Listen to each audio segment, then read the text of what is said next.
Eles estão trazendo lenha pra cá pra queimar. Parece que a fogueira vai ser bonita aí.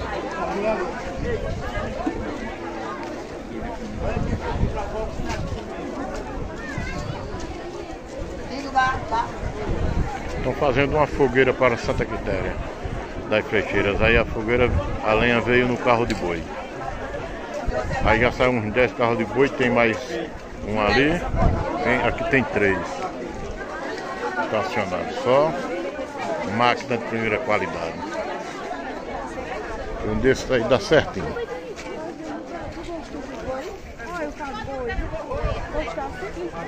Pesado.